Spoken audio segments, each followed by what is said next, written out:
함께 기도하시겠습니다. 은혜와 사랑이 풍성하신 우리 하나님 아버지, 저희들을 영원한 멸망의 형벌에서 건져주시고 하나님의 자녀와 일꾼 삼아주신 것 감사드립니다. 또 몸된 교회 안에 인도하여 주시고 항상 함께 하시며 필요한 영과 육의 양식으로 먹이심을 믿고 감사드립니다. 오늘 성경 아카데미 시간으로 함께 모이게 되었습니다. 빌립보서 말씀을 통해서 저희들을 교훈해 주시고 또 마음에 새기고 은혜 받는 귀한 시간 될 수 있도록 도와주십시오. 부족한 입술에도 주의 능력 더하여 주셔서 말씀을 온전하게 잘 대언할 수 있도록 도와주시고 또 그 말씀이 각 사람의 마음에 심기어질 수 있도록 인도하여 주시옵소서. 이렇게 더운 날 함께 모여 말씀 배우는 성도들에게 귀한 양식으로 또 은혜를 더하여 주시기를 바랍니다. 말씀의 시종을 하나님께만 부탁드리며 예수님의 이름으로 기도드립니다. 아멘. 빌립보서 4장 찾겠습니다.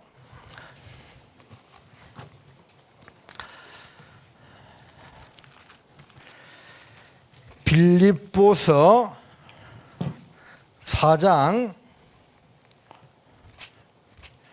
4절에서 7절까지 말씀 4구절만 같이 읽겠습니다.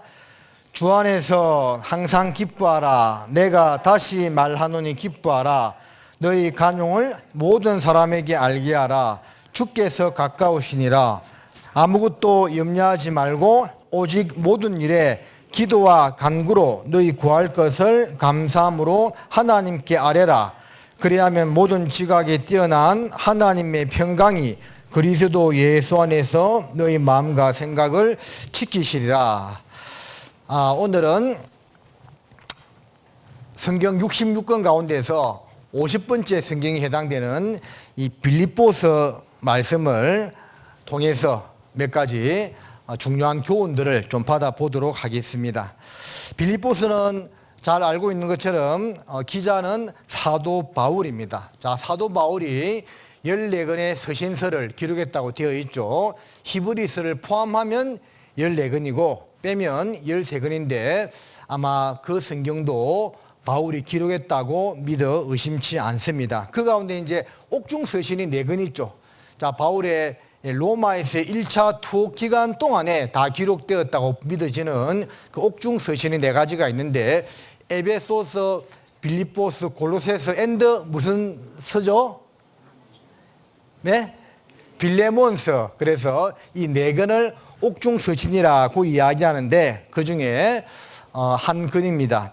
자, 지난번에 이제 한 3달 전에 이 에베소서 아카데미를 할 때 말씀을 드렸습니다. 에베소서는 교회가 무엇인지를 잘 보여주는 성경이라고 했고 빌립보서는 교제가 무엇인지를 잘 알려주는 성경이라고 했고 골로새서는 무엇을 알려주는 성경이라고 했죠. 그리스도가 어떤 분인지를 잘 알려주는 그런 성경이라고 했습니다. 그 가운데 자, 빌립보서는 예수님으로 말미암아 우리가 신앙 안에서 기쁨으로 교제하는 것이 무엇인가를 잘 나타내주는 성경이라고 할 수가 있는데요. 옥중에서 고통 가운데서 고난 가운데서 이러한 편지를 기록했다는 것이 상당히 놀랍다라는 생각밖에 들지 않습니다. 그래서 그 당시에 옥은 감옥은 우리 시대의 감옥과는 비교할 수 없을 정도로 굉장히 열악했다고 일컬어지고 있습니다. 지하 감옥이었고 거의 빛이 들어오지 않았고 바퀴벌레와 쥐들이 우글대는 정말 잠시라도 있기가 힘든 그런 열악한 감옥 안에서 바울은 내게 능력 주시는 자 안에서 내가 모든 것을 할 수 있다라고 말하면서 금방 같이 읽은 이 말씀처럼 주 안에서 항상 기뻐하라. 내가 다시 말하노니 기뻐하라고 말씀을 하면서 어떠한 상황과 형편에 처해 있든지 구원받은 그 사실로 인해서 주님 안에 있다는 그 사실로 인해서 성도들은 항상 기뻐해야 될 것을 강조하고 있는 성경이라고 할 수가 있겠습니다. 기록 연대는 대략 AD 62년경으로 추측되고 있습니다. 그리고 이제 이 빌립보서는 그러니까 모든 사람들에게 특별히 구원받은 성도들에게 준 성경인데 1차적으로 누구한테 보낸 성경이죠? 빌립보에 있는 성도들에게 준 편지다 그 말입니다. 그러면 빌립보 하면 뭐가 생각이 납니까? 빌립보 하면 바로 유럽 최초의 교회입니다. 그래서 이 빌립보 지역의 유럽 최초로 가장 먼저 구원받은 사람이 누구였죠?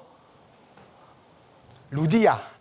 자, 루디아가 가장 먼저 구원을 받았죠. 그래서 그 루디아와 그의 가족들이 구원받음으로 말미암아 탄생된 교회가 이 빌립보 교회인데, 빌립보 교회는 고린도 교회와는 달리 바울의 동력자로서 함께 협력했던 교회고, 또 말씀의 순종함으로 하나님께 칭찬받았던 교회라고 할 수가 있습니다.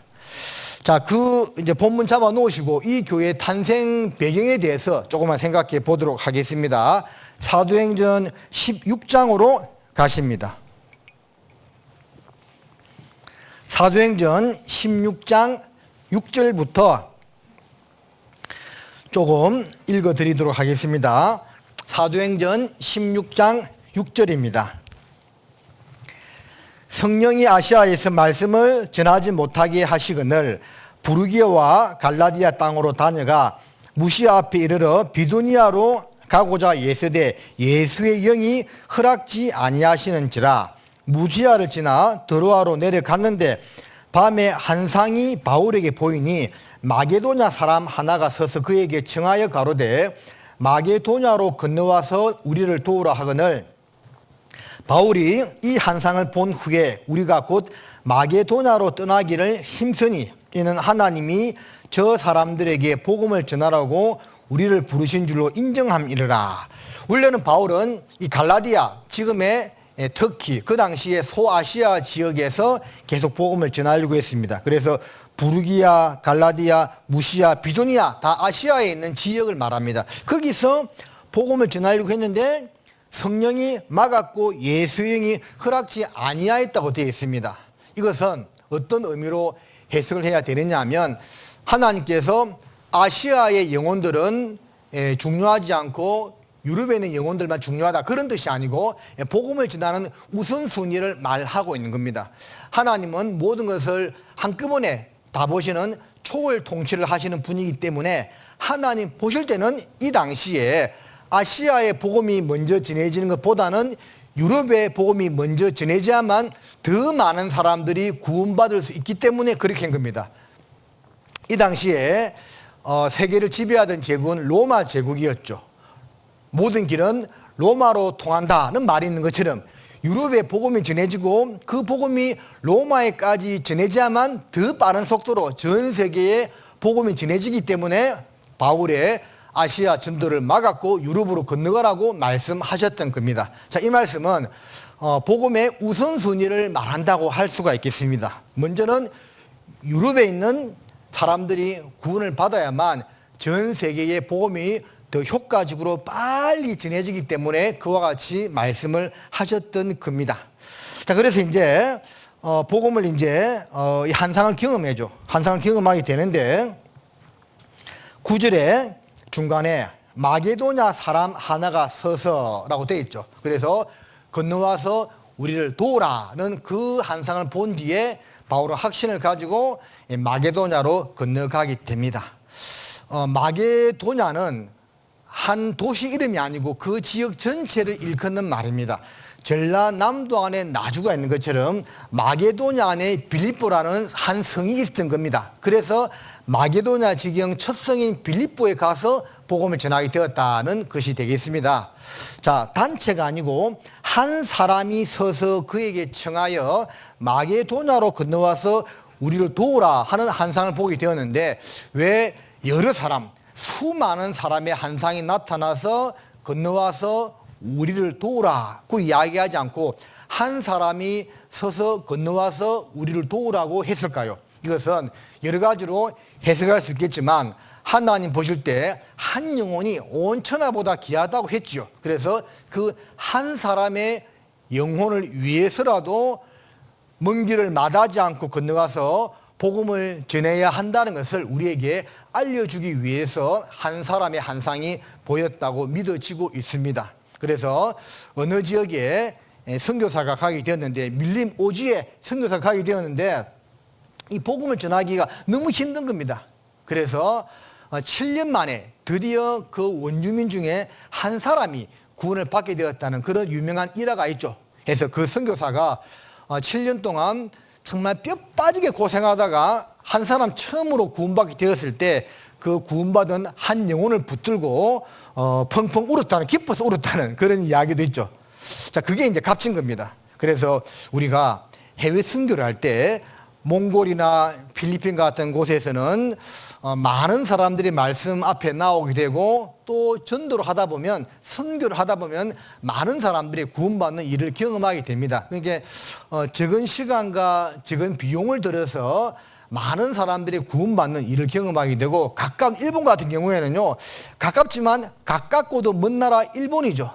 그동안 우리 교회가요 수십 년 동안 일본 선교를 위해서 얼마나 부단히 노력해 왔는지 모릅니다. 그런데 일본에서 구원받는, 몇십 년간 구원받는 수보다 단 몇 년간 몽골이나 필리핀에서 구원받은 사람들이 훨씬 많아요. 그렇지만 목사님이 그런 말씀 하시거든요. 전도행 수련회 때. 그래도 일본을 포기할 수 없다. 왜? 거기서 단 소수의 영혼들이 구원받더라도 귀하다, 그 말입니다. 그래서 일본 선교도 결코 포기할 수 없다는 그런 말씀을 하셨는데 많이 공감이 되었습니다.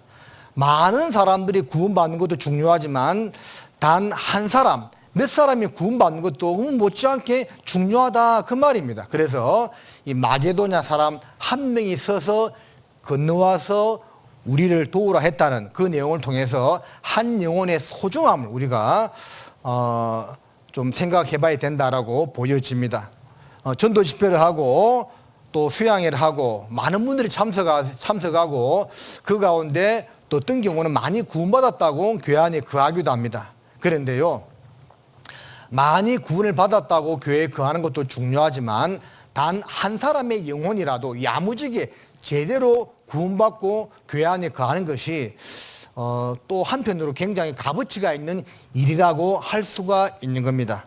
제가 처음에 교제했던 마산교회에 어떤 자매님이요, 그 자유수출 지역에서 이렇게 공장 근로자로 일을 했습니다. 혼자 구원을 받았어요. 근데 이제 전도하기 너무 힘든 겁니다. 그러다가 어떤 일을 당했냐면 퇴근하고 다 이렇게 이제 거기에 이거 뭐 설명이 잘 안 되는데 제가 살던 곳에서 멀지 않았습니다. 그래서 그 수출 자유 지역에 6시가 딱 되면 있잖아요. 그 퇴근하는 여자 사원들이요, 막 수천 명이 후루룩 몰려 나와요. 그것도 나름대로 장관입니다. 근데 나오는데 어떤 한 남자가 자기를 붙들더랍니다. 그 많은 사람들 앞에서요, 따기를 딱 때리더래요. 왜 맞았냐니까 그 사원이 자기를 좋다고 했는데 자기를 거부했다는 겁니다. 그래서 앙심을 품고 그 많은 사람들 앞에서 그런 일을 했던 겁니다. 그 자매님이 그 일을 당하고 너무나 수치스럽고 괴로웠대요. 당장 회사를 그만두고 싶었답니다. 그리고 눈물로 기도하던 중에 하나님이 나를 여기에 그래도 보내신 이유가 있을 거라고 생각하고 참았대요. 그런 수치와 모욕을 당하고 참았대요. 근데 놀랍게도 그 일을 겪은 다음에 2달 뒤에 교회에서 전도 집회가 열리는데 한 사람을 처음으로, 그 회사에 다니는 중에 한 사람을 처음으로 전도하게 됐는데 그때 그 자매님을 통해서 구원받은 한 사람이요, 야무진 한 사람이 구원받은 겁니다. 그리고 그 한 사람으로 인해 가지고 그 수출 자유 지역에요 한 20명이 구원받게 됩니다. 그 당시에. 그러니까 원래 그 자매님은 한 사람을 전도했지만 이 한 사람이요 제대로 된 한 사람이 구원받은 겁니다. 그 한 사람이 확실히 구원받으니까 이게 이제 복음을 힘있게 전해가지고 그 청년 때요. 거기서 많은 분들이 구원받고 지금도 교회 남아서 상당수가 열심히 신앙생활을 하고 있습니다. 자, 그런 것을 봤을 때, 아, 그 자매님이 그런 어이없는 일을 당했을 때 그냥 회사를 그만두었다면 그 한 영혼을 건지지 못했겠죠. 그러나 뭔가 주님의 뜻이 있음을 믿고 인내하는 가운데 귀한 한 영혼을 결출하게 되고 그 한 사람으로만 해서 많은 사람들이 구원받게 된 것을 보면, 아, 우리가 많은 사람을 구원시켜야 되지만 어떤 경우는 한 사람이라도 제대로 된 한 사람을 전도해서 구원할 수가 있다면 그게 값진 일이다는 생각이 들었습니다. 그래서 어쨌든 한 사람이 건노를 하게 되고 건너가서 이제 복음을 전하는데 막상 뒤에 읽어보면 바울과 그의 일행들이 마게도냐 지경 첫성 빌립보에 갔는데 아무 일도 안 일어나. 아이고, 당신들 오기를 정말 기다렸습니다 하면서 막 복음을 듣고자 하는 사람이 있는 것도 아니고 아무 일도 일어나지 않습니다. 그래서 함께 모여서 기도하고 교제하던 중에 한 날은 강가에 나가서 기도처가 있는가 기도하던 중에 그 모인 여자들 중에서 말씀을 전하게 되는데 하나님이 루디아의 마음의 문을 열어서 그가 구원받게 되는 그런 귀한 역사가 일어나게 되는 겁니다. 자, 그 밑에 14절에 보면 두아디라 성의 자주장사로서 하나님을 공경하는 루디아라 하는 한 여자가 들었는데 주께서 그 마음을 열어 바울의 말을 청종하게 하신지라. 그래서 거기에 여러 여자들이 모여 있었지만 단 한 사람이 구원을 받았던 거죠. 어떤 사람요? 하나님을 찾고자 하는 영혼, 진리를 간구하는 그 영혼의 마음의 문을 열어서 하나님이 구원받게 해 주신 겁니다. 이것 또한 보면 많은 사람들이 구원을 받게 되는데, 죄송합니다, 많은 사람들이 말씀을 듣긴 듣는데 정말 찾고자 하는 그 한 영혼이, 어떤 영혼들이 구원을 받게 되는 겁니다. 저는 구원받은 이후에도 그것이 동일하게 적용된다고 생각됩니다. 자, 오늘 이렇게 이 자리에 이 더운 여름날에도 불구하고 많이 나와주신 우리 성도님께 진심으로 제가 감사를 드립니다. 그런데 이 말씀을 들을 때 태도가요, 오늘 이 빌립보서 아카데미를 통해서 뭔가 하나님께서 나한테 한 가지라도 깨우쳐 주시겠지 하는 그런 사모하는 마음으로 말씀을 듣는 영혼에게 분명히 하나님이 은혜를 주실 거라는 그런 생각을 의심 없이 합니다. 근데 이제 아이고 뭐 내가 임원인데 가야지 그냥 왔다면 또 그냥 그러지 못할 수도 있겠죠. 그래서 우리가 항상 말씀을 들을 때의 마음 자세가요, 그 누가복음 24장에 엠마오로 내려가는 그 두 제자의 마음을 가져야 된다고 했습니다. 예수님은 더 알고 했지만 강건하여 붙들었을 때 예수님께서 그 두 사람의 마음의 문을 열어서 그리스도를 깨닫게 해주신 것처럼 우리도 뭔가 붙들고자 하는 마음, 흘러 떠내려 보내지 아니하고 한 말씀이라도 붙들고자 하는 마음의 자세가 갖춰져 있을 때 우리 신앙생활에 유익이 된다는 것을 말씀을 드립니다. 자, 처음으로 루디아가 구원받게 되고 이 사도행전 16장을 보면 그 뒤에 귀신 들린 여종이 또 구원받는 사건이 나오게 되죠. 그리고 이제 그 일로 인해서 바울과 실라가 매를 맞고 옥에 갇히게 되는데 그 옥 중에서 목사님 자주 인용하는 것처럼 하나님을 찬양하는 가운데 옥문이 열리고 지진이 나서 초자연적인 기적으로 그들의 매인 것이 풀어지게 되고 그 사건을 목격하게 된 그 간수가 그 앞에 부부가여 엎드려서 가로되 내가 어찌하여 구원을 얻으리까 하고 물었을 때 그 유명한 말씀 가로되 주 예수를 믿으라 그리하면 너와 내 집이 구원을 얻으리라는 그 말씀을 하게 되는 겁니다. 그러니까 이 빌립보 지역에서 구원받게 되는 유럽의 첫 지경 빌립보 지역에서 구원받게 되는 사람의 세 가지 유형이 있죠. 자, 첫 번째 루디아가 있고 그 다음에 귀신 들린 여종이 있습니다. 그리고 세 번째, 옥중 간수가 있죠. 그런데 구원받는 유형을 보면 루디아는 하나님께서 그 마음의 문을 열어서 구원받게 합니다. 이것은 지극히 보편적이고 우리가 구원받는 일반적인 모습이라고 할 수가 있겠죠. 그리고 이제 귀신 들린 여종은요, 봐요. 그 귀신에 매여가지고 얼마나 많은 고통을 받았겠습니까? 귀신의 소나기에 잡혀가지고, 고통받고, 또 주인에게는 돈벌이 수단으로 고통받고, 그렇게 고통받다가 그대로 죽었으면 지옥 가는 거예요.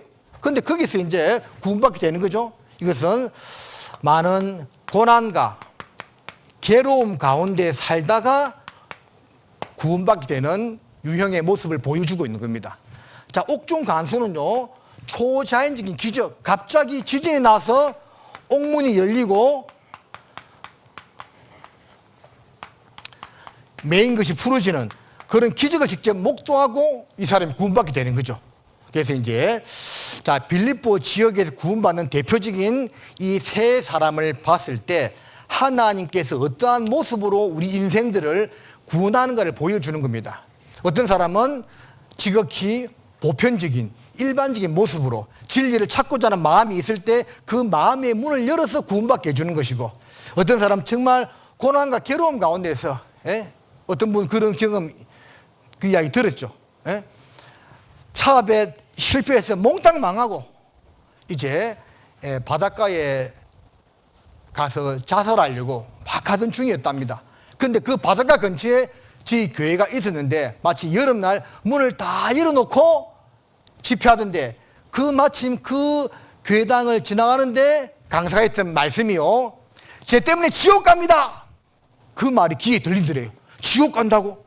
이 사람은 지금 사업에 다 실패하고 인생 망했다 생각하고 자살하려고 바닷가로 가던 중에 우리 교회당의 전도 집회 말씀을 딱 들었는데 하필이면 쟤 때문에 지옥 갑니다. 그 말씀을 들었던 겁니다. 그리고 지옥 간다고 자살하려던 것을 멈추고 돌아와서 말씀을 듣고 처음부터 다시 듣고 있잖아요. 구원받게 된 그런 사례도 우리 교회 안에 있었습니다. 그런 사람들은 고난과 괴로움 가운데 정말 구원받는 사람이라 할 수가 있겠죠. 또 특별한 경우지만 초자연적인 기적을 경험하고 말씀 앞에 나와 구원받는 그런 경우도 가끔씩은 있습니다. 해서 요 빌립보 지역에 구원받는 이 세 사람의 모습은 하나님께서 인생들 가운데서 우리 인생 중에서 어떠한 모습으로 사람을 구원하는지를 보여주는 그런 단적인 사례들이라고 할 수가 있겠습니다. 자, 사도행전 16장 15절을 잠깐 보시겠습니다. 그렇게 해서 루디아가 구원을 받게 되고 15절에 보면 저와 그 집이 다 세례를 받고 우리에게 청하여 가로되 만일 나를 주 믿는 자로 알거든 내 집에 들어와 유하라 하고 강건하여 있게 하니라. 자, 이 루디아 구원받고 나니까 너무 마음이 좋아진 겁니다. 그래서 바울과 그의 일행들을 강건해서 내 집에 와서 거하라면서 자기 집을 구원받자마자 개방하게 되는 거죠.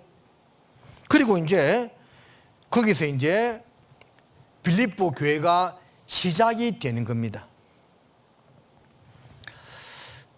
우리 교회 역사도 초창기에는 그랬지만 옛날 초대교회 당시에는 이런 교회당이 없었다고 하지요. 그럼 어디서 모였느냐?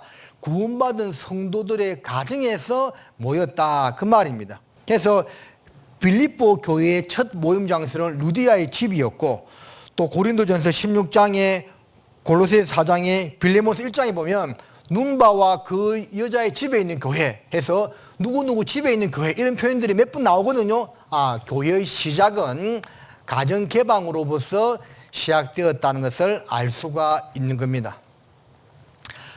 강주교회도 제일 처음에는 어떤 장로님의 집에서 시작되었다는 그런 이야기를 들었고, 아마 나주교회도 제일 처음에는 그러지 않았을까라고 보여지고요.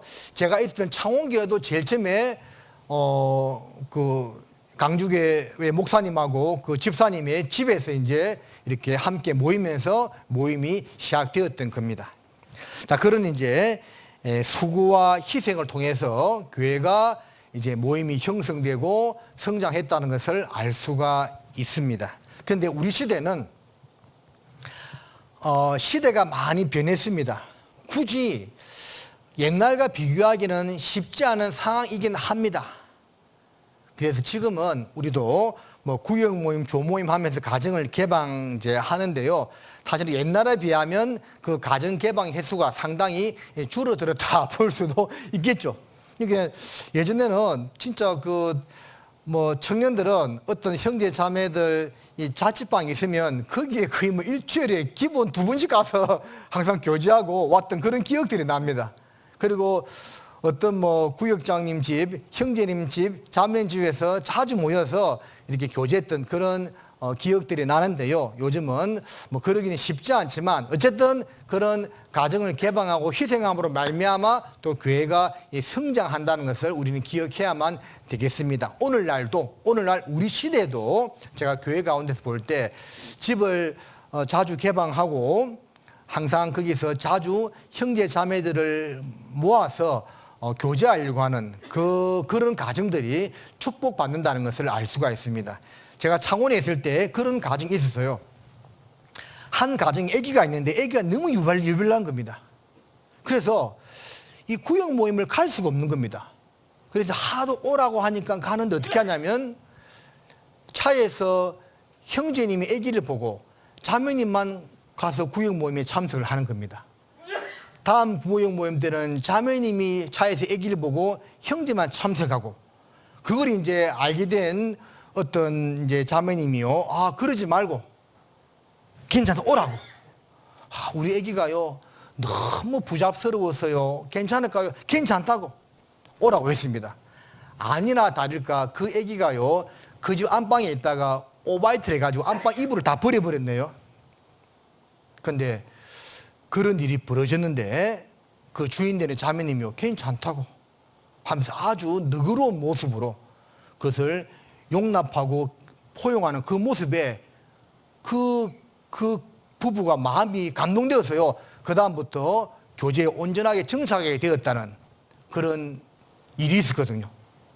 자, 그런 걸 봤을 때 어쨌든 이 루디아가요 이 구원받게 되니까 먼저는 하나님이 고마웠지만 또 그 귀한 복음을 전해준 바울과 그의 일행들이 얼마나 고마웠겠습니까? 그러죠? 그래서 하나님을 사랑하는 것을 형제의 사랑으로 나타내면서 자기 집을 완전히 개방해 버렸고 그리고 이제 뒤에 40절을 보면 40절 두 사람이 옥에서 나가 루디아의 집에 들어가서 형제들을 만나보고 위로하고 가니라는 말씀처럼 바울과 실라가 옥에서 나온 뒤에도 어디 갔죠? 루디아의 집에 가서 거기서 위로하고 교제하고 떠났다고 되어 있습니다. 그래서 이 먼저 구원받은 이런 가정들의 수고와 희생으로 말미암아 교회가 성장했다는 것을 성경은 교회의 역사는 이야기하고 있고 우리도 어렵지만 그런 마음을 가지고 1년에 때로는 구역 모임, 조모임을 막 어떤 가정은 한 번씩이 아니라 막 3번, 4번 하는 그런 가정도 있던데 복 받으실 겁니다. 자, 그런 모습으로 우리가 교제를 해야 되겠다고 생각됩니다. 자, 이제 빌립보서는 짧게 4장으로 이루어져 있습니다. 빌립보서는 무엇을 강조하는 성경이라고 했죠? 교제를 강조하고 있는 성경인데 분필이 부러져 버렸어요.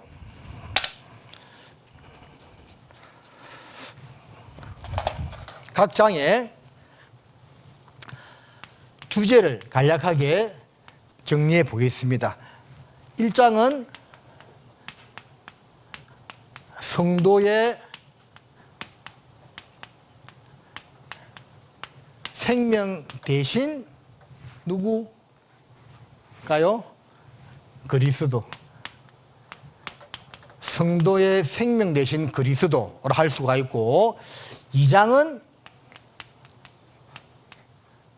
성도의 모범 되신 그리스도, 너희 안에 이 마음을 품으라 곧 그리스도 예수의 마음이니 라고 할 수가 있죠. 3장은 성도의 신앙의 표대가 되시는 그리스도, 표대를 향하여 부름의 상을 위해 나아간다고 되어 있죠. 성도들의 표대 되신 그리스도에 대해서 말씀하고 있고, 4장은 내게 능력 주시는 자 안에서 내가 모든 것을 할 수 있다는 말씀처럼 성도의 능력 대신 그리스도, 이렇게 각 장의 짧은 주제를 이렇게 정리해 볼 수가 있습니다. 그리고 전체의 주제를 하나로 언급하자면 성도의 모든 것 대신 그리스도, 이렇게 이야기를 할 수가 있습니다. 자, 서론과 탄생 배경에 대해서 잠깐 말씀을 드렸고요. 이제 각 장으로 들어가서 교훈될 수 있는 그 내용들을 간략하게 좀 정리하면서 살펴보도록 하겠습니다. 자, 1장은 성도의 생명 되신 그리스도라고 했습니다. 1장 1절입니다.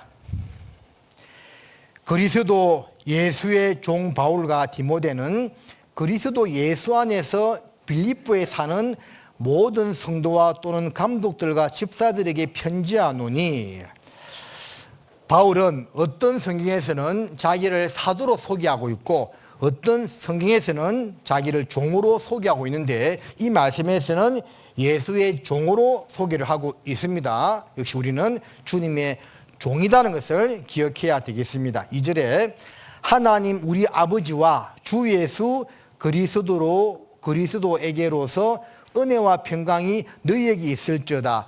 이 바울의 거의 모든 서신서에 나오는 인사말이죠. 너희에게 은혜와 평강이 있을지어다. 그렇게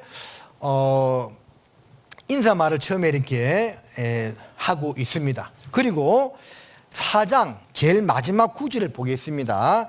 4장 23절에 보면 주 예수 그리스도의 은혜가 너희 심령에 있을지어다.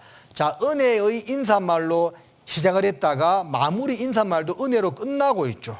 그래서 우리 신앙생활 가운데 꼭 필요한 것이 하나님과 예수 그리스도로 말미암는 은혜다라고 할 수가 있는 겁니다. 그런데 은혜와 평강을 이야기하는 양 순서가 있습니다.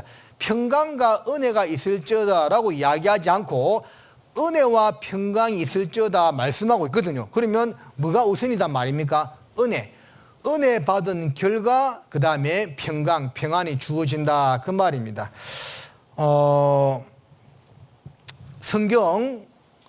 구약 성경의 제일 마지막은 어떤 내용으로 끝나는 줄 아십니까? 저주로 끝납니다. 저주. 찾아보겠습니다. 구약 성경 말라기.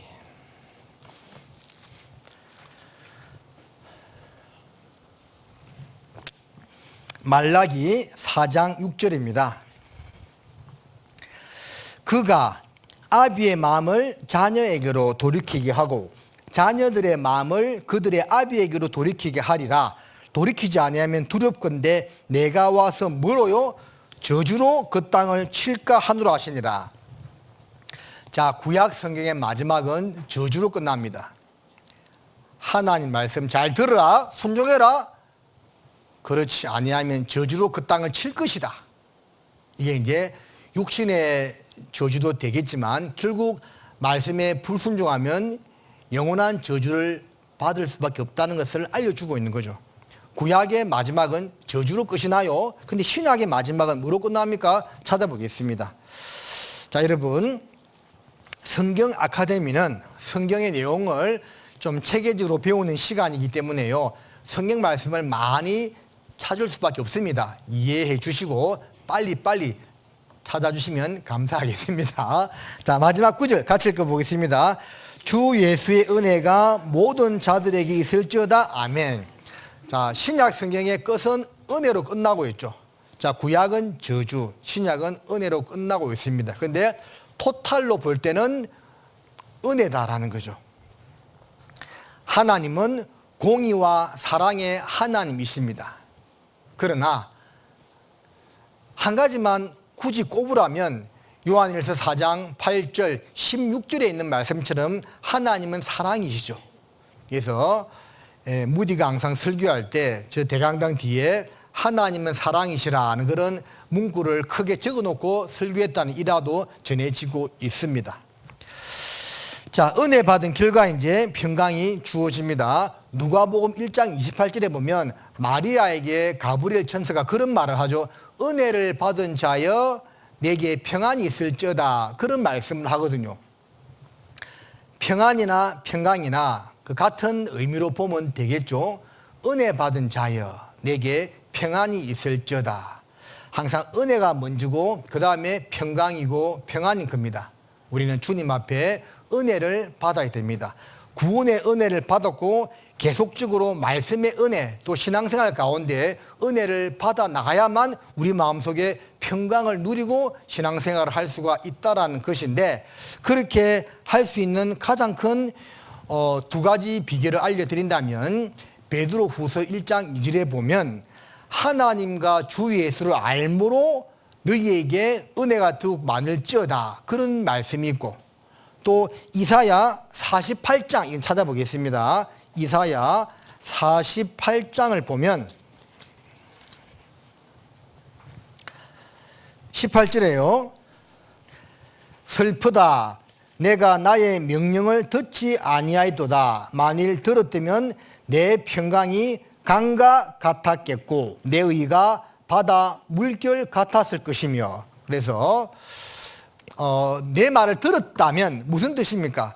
하나님 말씀을 듣고 순종을 했다면 그 의와 평강이 강과 같았을 거라는 그런 말씀이죠. 그래서 우리 삶 가운데 주님께서 주시는 평강이 넘치는 것은 무엇을 통해서라고요?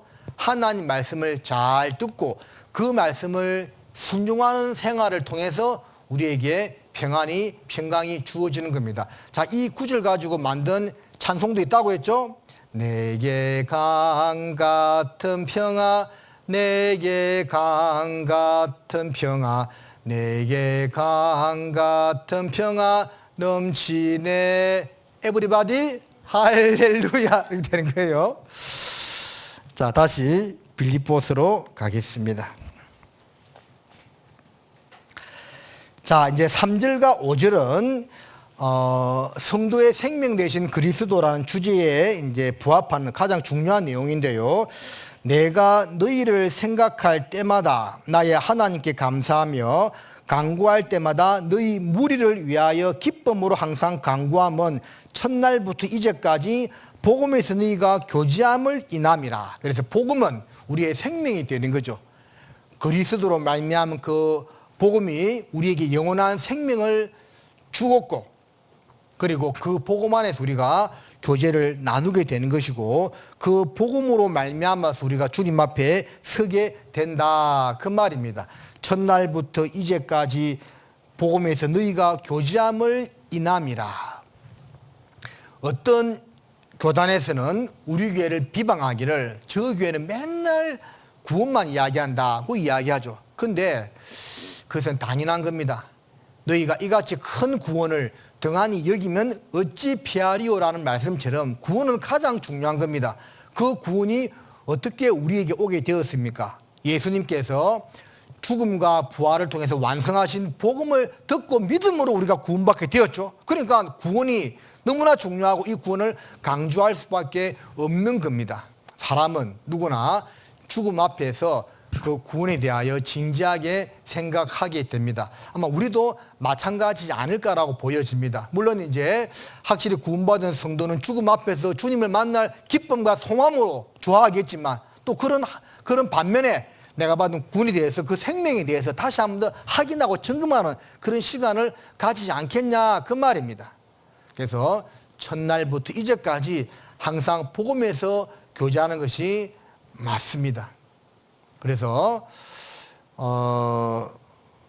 말씀을 전할 때도 우리 생명과 구주가 되시는, 주인 되시는 예수님과 항상 연결하려고 전도인들이 말씀을 그렇게 연결하려고 노력하는 것이고, 우리 성도님들이 교제를 나눌 때도 항상 그 그리스도와 관련된, 예수님과 관련된 내용이 들어있는 것이 가장 아름답고 덕스러운 교제가 되는 겁니다. 모여서 실컷 교제했는데 그 교제 내용 중에 예수님이 한 번도 언급되지 않았다면 그건 슬픈 겁니다. 우리는 자나깨나 오직 예수님, 그리고 그 예수 그리스도로 말미암는 복음 안에서 교제해야 한다는 것을 잊어서는 안 되겠습니다. 그리고 이제 그걸 계속 이제 교제하고 살아가다 보면 그 큰 사랑의 깊이를 알아가게 되는 겁니다. 자, 7절 보겠습니다.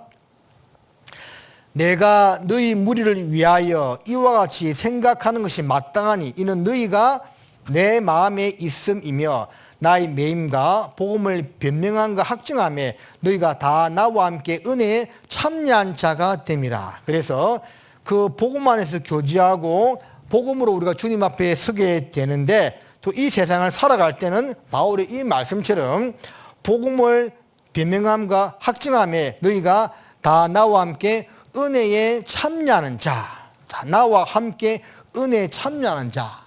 우리가 은혜에 참여하기를 원하죠. 그러면 그 은혜에 참여하는 것이 뭐냐? 복음을 전하는 그 일에 함께하는 것이 하나님의 은혜에 참여 또는 참여하는 거라고 성경은 말씀하고 있지요. 그래서 전도집회 소양에 참석해가지고 영혼들을 챙기고 거기서 봉사하고 또 상담 신방이 이루어지는 장소에 기회가 닿는 대로 함께하는 것 역시 그 복음을 변명함과 확증함에 참여하는 것, 은혜에 참여하는 것이라는 것을 우리 성도님들이 기억했으면 합니다. 자, 1장 8절을 보십니다. 내가 예수 그리스도의 심장으로 너희 무리를 어떻게 사모하는지 하나님이 내 정인이시니라. 저는 이 말씀을 읽을 때마다 좀 양심에 찔립니다. 바울은 예수 그리스도의 심장으로 내가 빌립보 성도들을 얼마나 사모하는지 하나님이 잘 안다, 그런 말씀이죠.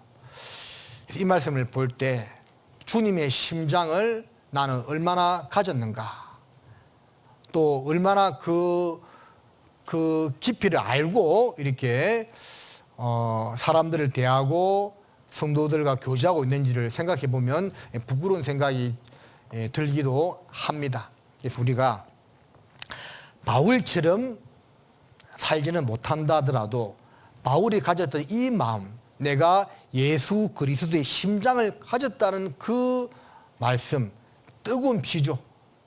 그 뜨거운 마음을 가졌다는 거죠.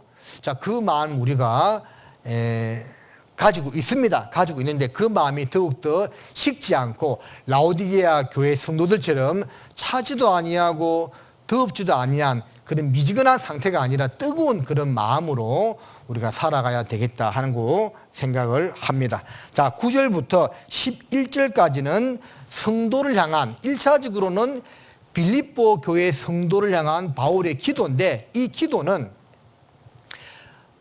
매일매일 우리 형제 자매님들이 기도하잖아요. 그 매일매일 기도할 때 이 내용을 엮는 것이 사실은 필요하다고 보여집니다. 잘 봐요.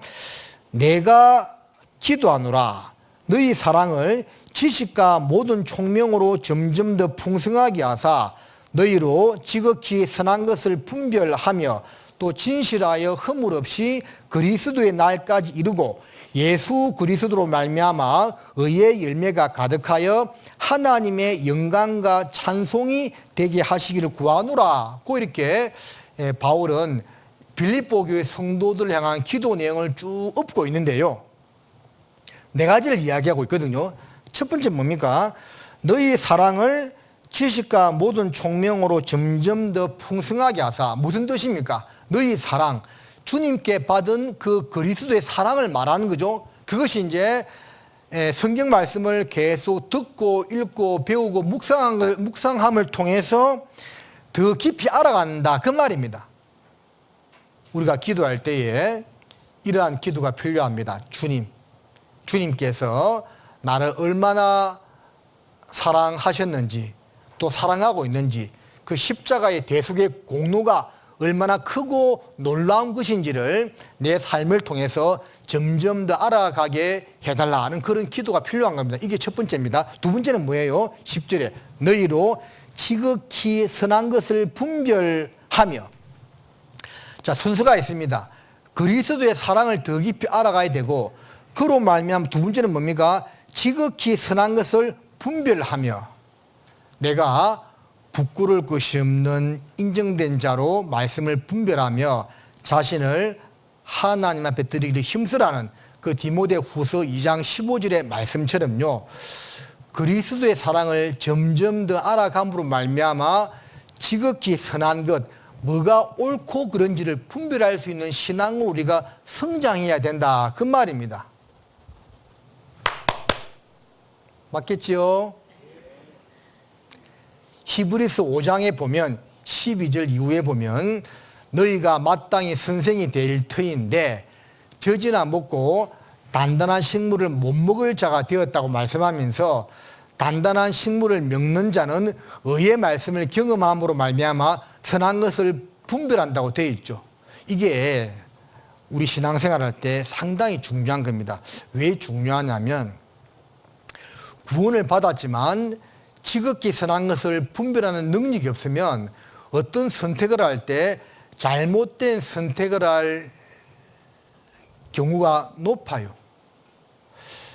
내가 직장을 구하는데 그 직장이요, 교제에 참석하기 어려운 직장이라, 그러면 신앙이 올바르게 서 있지 않으면 일단 취업하고 보자, 그런 마음으로 들어가 버리는 겁니다. 나중에 신앙생활 하기 어렵게 되는 겁니다. 어느 지역에 이사를 가는데 그 지역에 교회가 없어. 근데도 가야 돼. 가 그냥. 나중에 신앙생활 못하는 겁니다. 이건 너무 기본적인 내용인데 좀 이제 구체적인 내용들을 들어가면 이 분별을 좀 잘하지 못함으로써 이 잘못된 선택을 하는 경우가 우리 삶 가운데 의외로 많거든요. 뭐가 옳고 그른지, 뭐가 우선순위인지를 잘 모를 수가 있습니다. 잘못하면.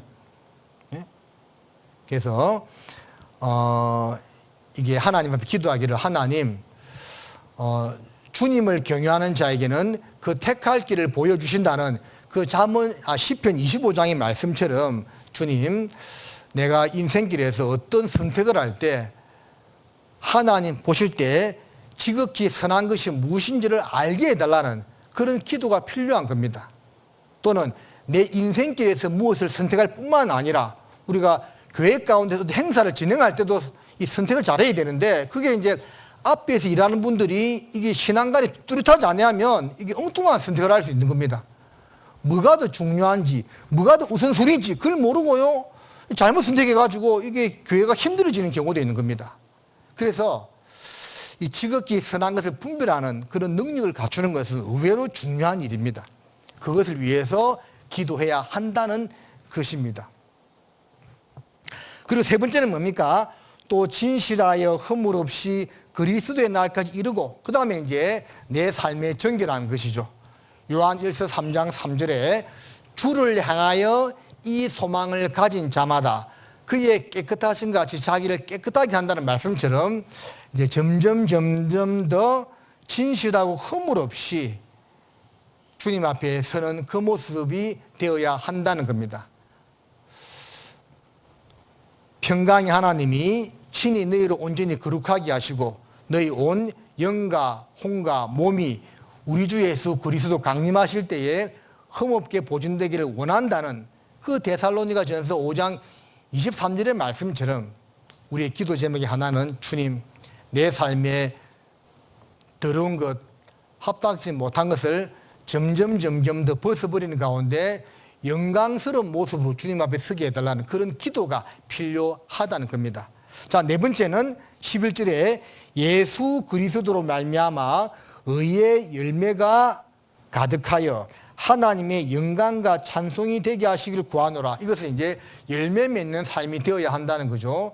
갈라디아서 5장 23, 4절에 나와 있는 성령의 9가지 열매뿐만 아니라 실질적으로 가장 중요한 전도 열매를 맺음으로 말미암아 하나님께 영광과 찬송을 돌리는 삶이 되어야 한다라는 것이죠. 이것은 이제 바울의 빌립보 교회 성도들 향한 기도 내용일 뿐만 아니라 오늘날 우리 성도님들의 기도 내용 가운데 항상 들어가야 될 부분이다고 믿습니다. 자, 네 가지죠.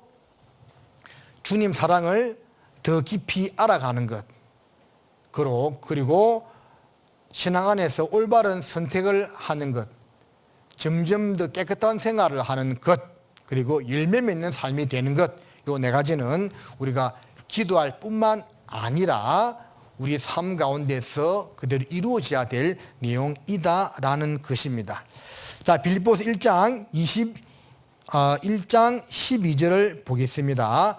형제들아, 나의 당한 일이 도리어 복음의 진보가 된 줄을 너희가 알기를 원하노라. 이러므로 나의 매임이 그리스도 안에서 온 시위대 안과 기타 모든 사람에게 나타났으니. 자, 바울은 옥에서 이 서신을 기록하고 있다고 했죠. 나의 매임, 나의 수감이, 나의 고통이, 나의 괴로움이 오히려 복음의 진보가 되었다는 거죠.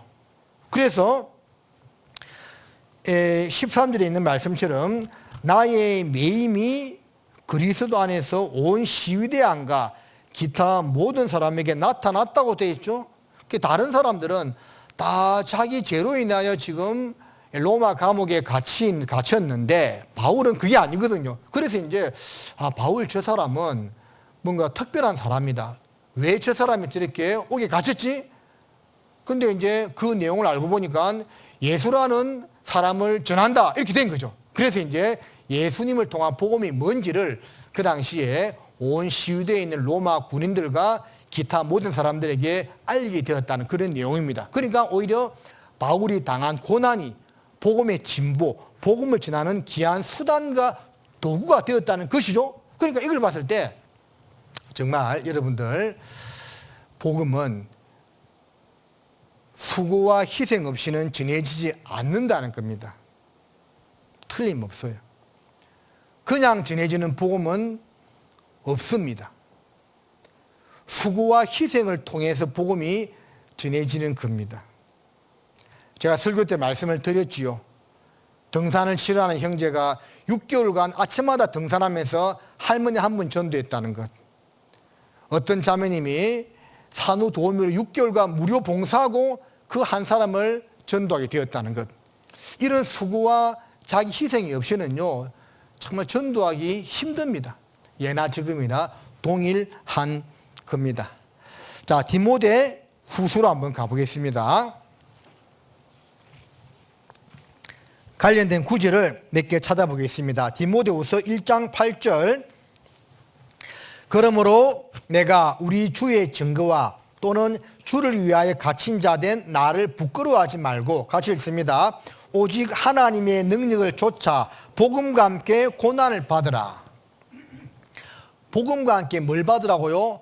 고난을 받으라. 그러니까 복음과 함께 이 복음을 전하려면 고난 없이는 안 된다는 겁니다. 자, 디모데후서 2장 3절도 보면 내가 그리스도 예수의 좋은 군사로 나와 함께 뭐라고요? 고난을 받을지니.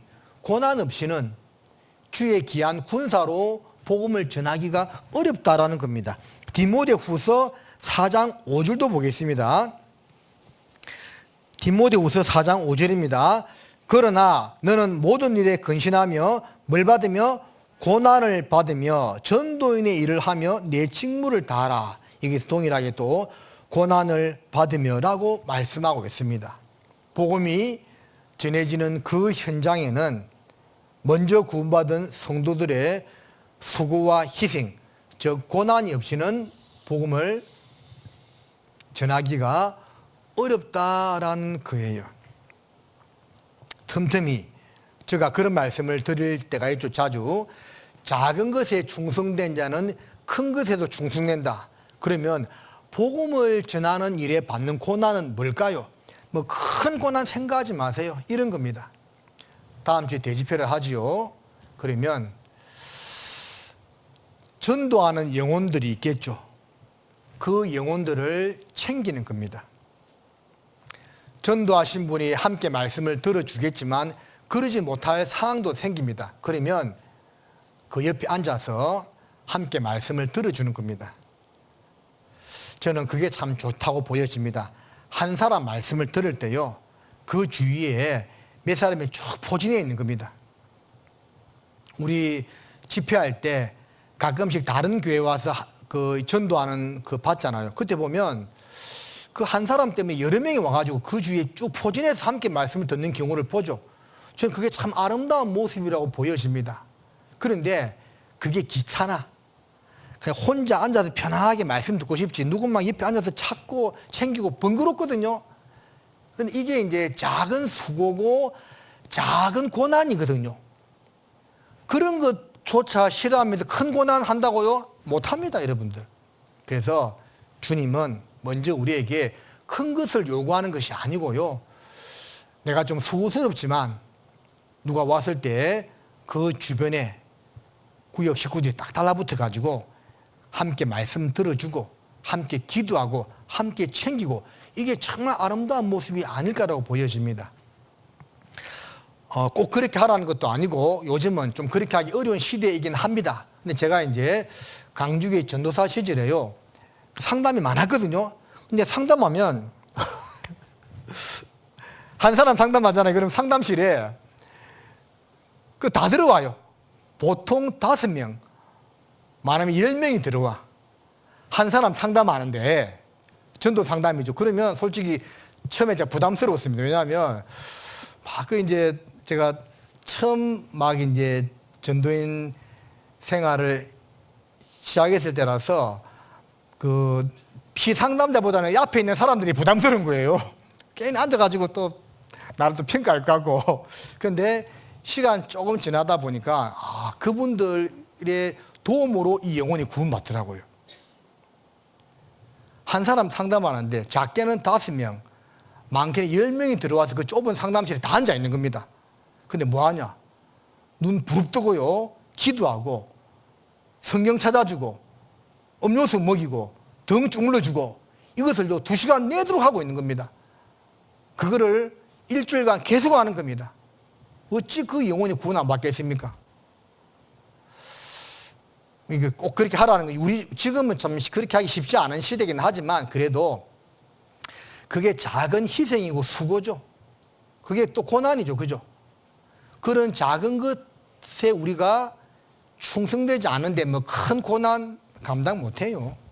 그래서 복음과 함께 고난을 받는다는 그 내용을 너무 거창하게 생각하지 말고 할 수 있는 작은 일부터 우리가 함께하는 것, 그게 바로 거기에 동참하는 것이라는 것을 잘 생각했으면 합니다. 자, 1장 다시 돌아가서 25절 말씀을 보면 내가 살 것과 너희 믿음의 진보와 기쁨을 위하여 너희 무리와 함께 거할 이것을 확실히 아노니라고 되어 있는데, 이게 보면 너희 믿음의 진보라는 말씀이 나오죠. 믿음의 진보. 여러분, 믿음은 자라나가야 됩니다. 복음으로 구원을 받았지요. 그리고 그 안에서 이 믿음이요, 쭉 진보, 자라나가야 됩니다.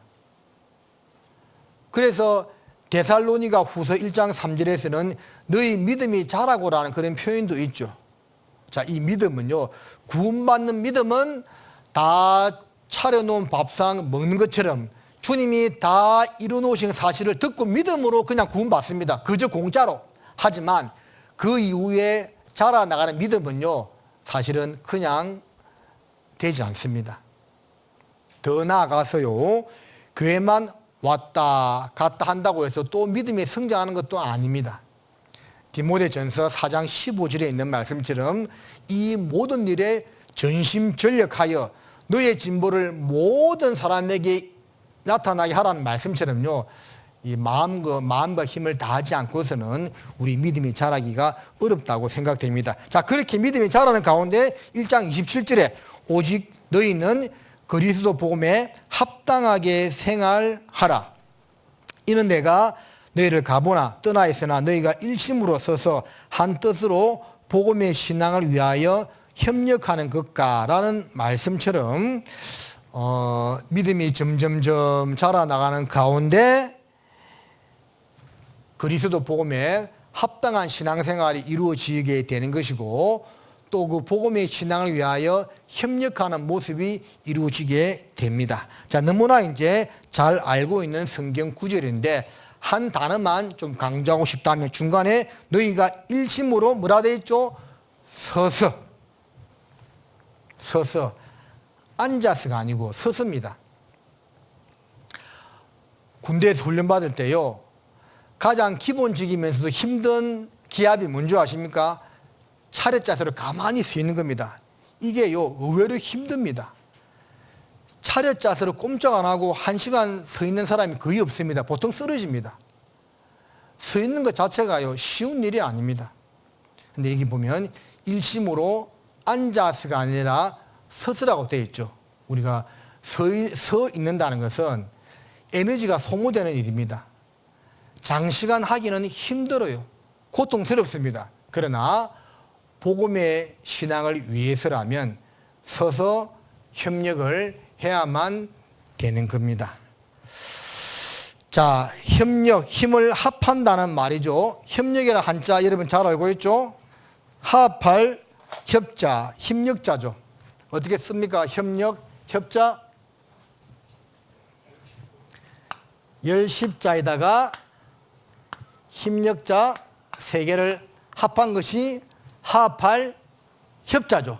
그리고 힘력.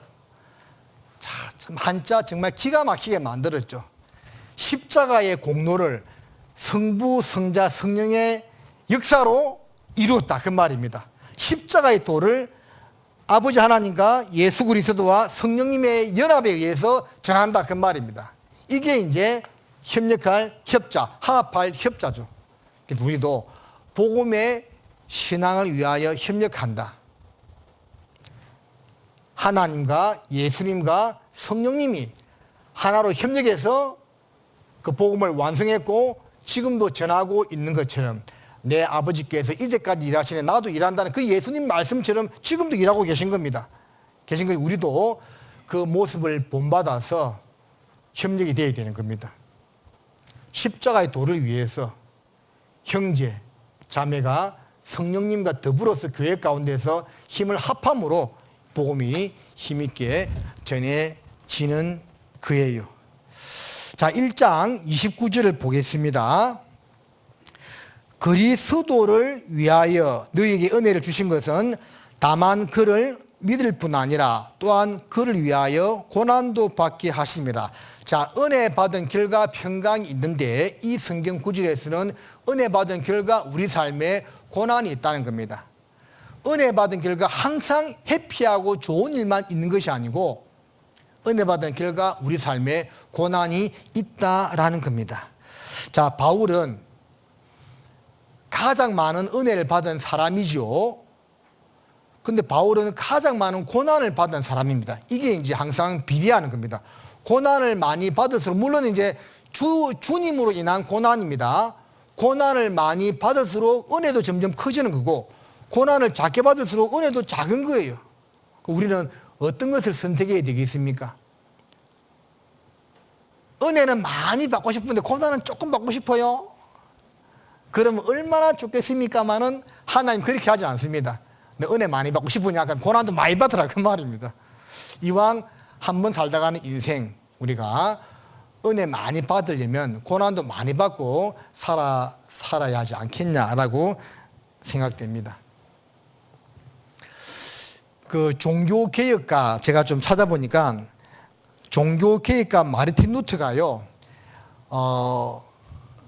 20세 이후로 죽을 때까지 평생 신경쇠약에 시달렸답니다.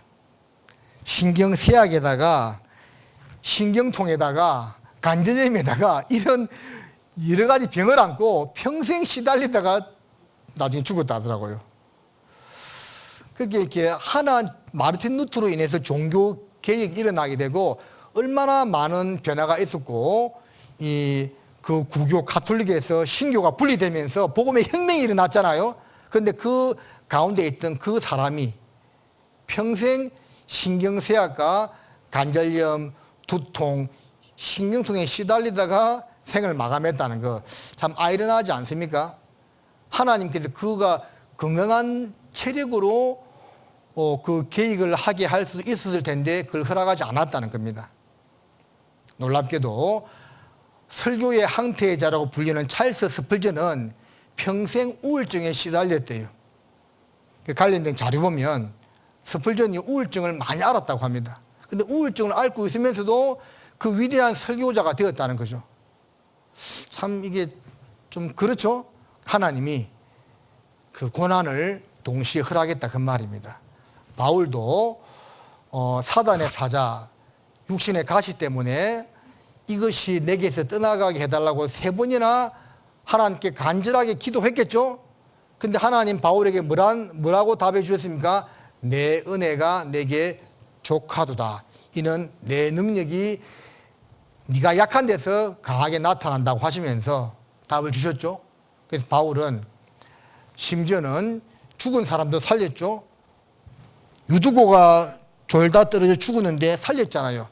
죽은 사람을 살리고 기적과 능력을 많이 행했지만 정작 본인은 평생 그 병에 시달리다가 목 잘려 순교했다는 것, 하나님이 그 고난을 허락했다는 겁니다. 그래서 우리도 이렇게 바울이 또 스펄전이 루트가 그런 큰 육체적, 정신적 질병을 앓고도 힘있게 복음을 전하고 쓰임을 받았던 것처럼 우리는 뭐 크게 그런 병을 앓고 있는 분이 제가 잘 모르겠지만 크게 없죠. 그러면 내가 가진 질병 정도는 이게 별게 아닌 겁니다. 죄송합니다. 별게 아니다는 것이 그런 다른 뜻이 아니고요. 그런 분들에 비하면 작다 그 말입니다. 그래서 우리가 결코 내가 가지고 있는 어떤 질병이나 처지나 형편에 대해서 낭망하지 말고 나보다 더 심한 사람도 더 귀하게 쓰임을 받았는데 우리도 마음먹기에 따라서 얼마든지 주의 귀한 도구와 일꾼으로 쓰임을 받을 수 있다라는 겁니다. 자, 빌립보서 이제 2장으로 넘어가시겠습니다. 2장은 성도의 모범 대신 예수 그리스도입니다. 3절에 보면 아무 일이든지 다툼이나 허영으로 하지 말고 오직 겸손한 마음으로 각각 자기보다 남을 낮게 여기고 4절은 같이 읽겠습니다.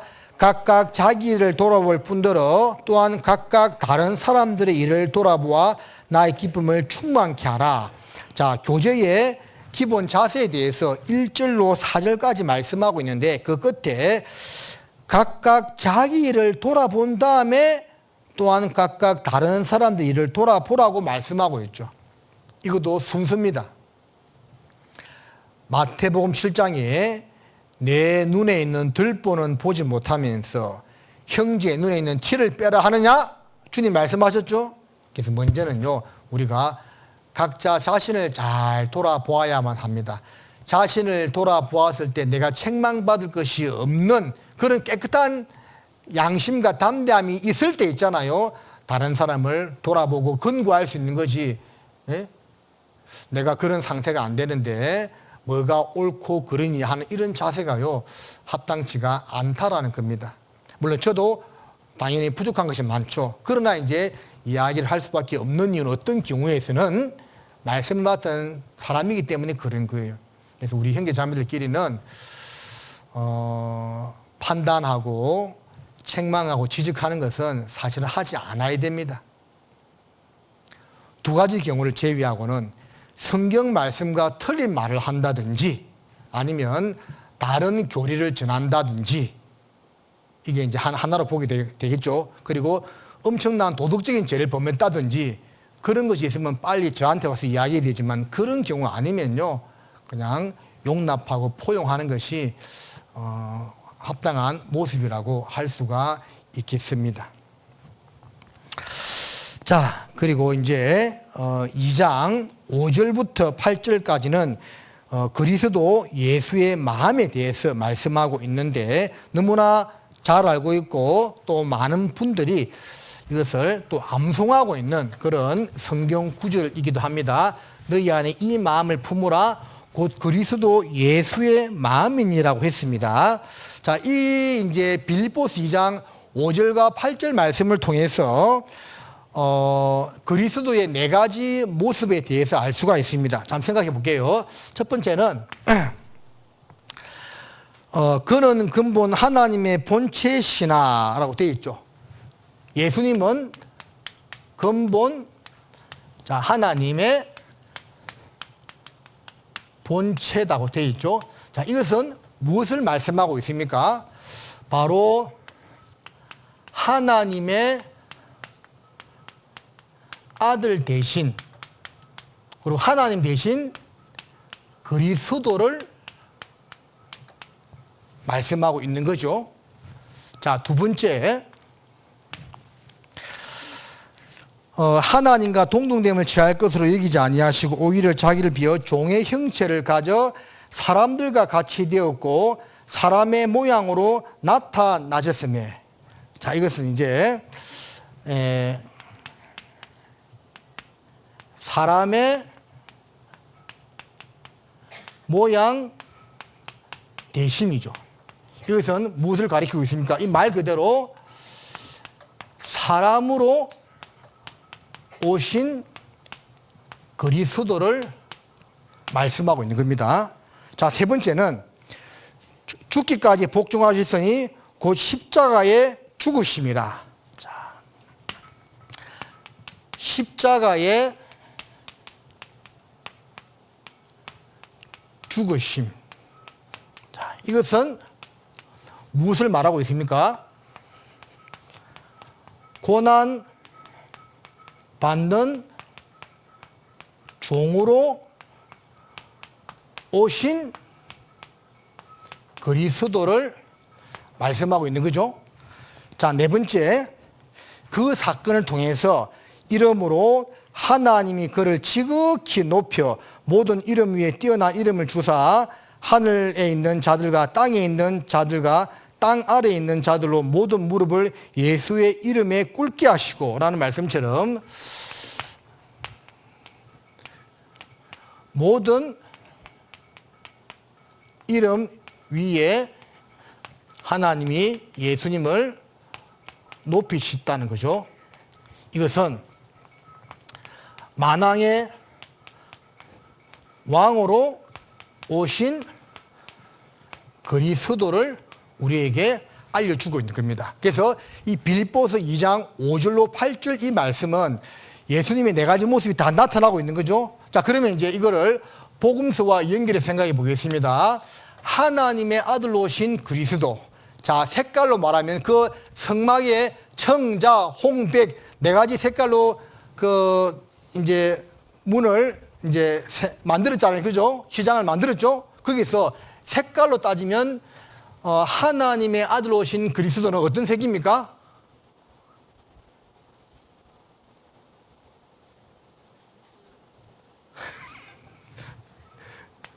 청색. 복음수로 따지면 요한복음.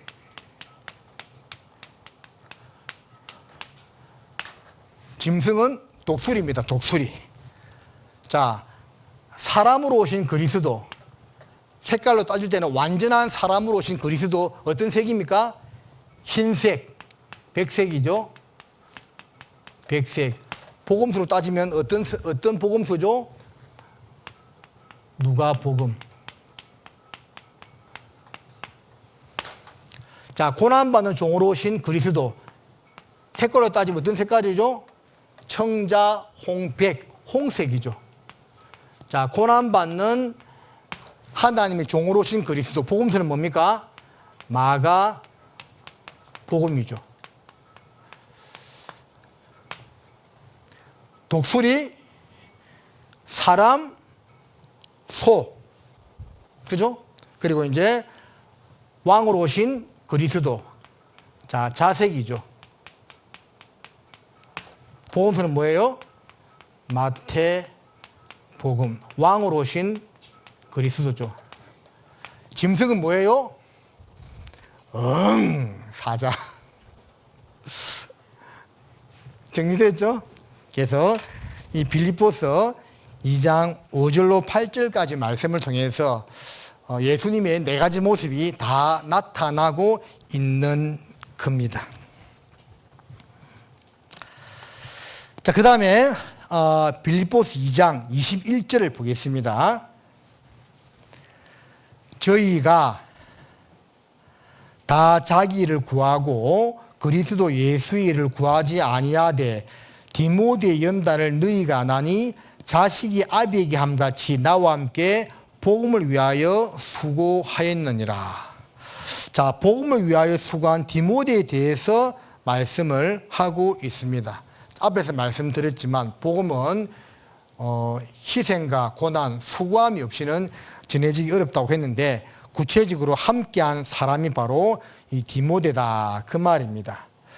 디모데의 연단을 너희가 안 하니 자식이 아비에게 함같이 나와 함께 복음을 위하여 수고하였다고 성경은 말씀하고 있습니다. 자, 빌립보서 한 장 넘겨서 4장 3절도 보면 또 참으로 나와 멍에를 같이 한 자 내게 구하노니 복음에 나와 함께 힘쓰던 저 부녀들을 돕고 또한 클레멘드와 그 외에 나의 동력자들을 도우라. 그 이름들이 생명책에 있느니라. 여기도 나와 함께 복음을 전했던 디모데, 나와 함께 복음을 전하는 일에 힘썼던 저 부녀들, 그러니까 이 복음에 힘썼던 그 사람들의 이름이 생명책에 있다고 말씀하고 있죠. 그러니까 생명책에 있는 사람들의 특징이 뭡니까? 헌금 많이 한 사람, 봉사 잘하는 사람, 물론 어떤 경우에는 포함되겠지만 가장 중요한 것은 복음에 얼마나 함께 힘썼냐, 함께 동참했느냐, 함께 수고했느냐, 그걸 말하고 있는 겁니다. 우리는 그 일을 위해서 부름을 받았다는 것을 한시라도 잊어서는 안 되겠습니다.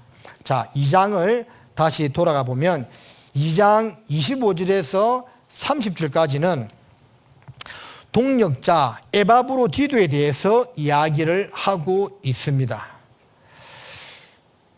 25절에 그러나 에바브로디도를 너희에게 보내는 것이 필요한 줄로 생각하노니 그는 나의 뭐라고 되어 있죠?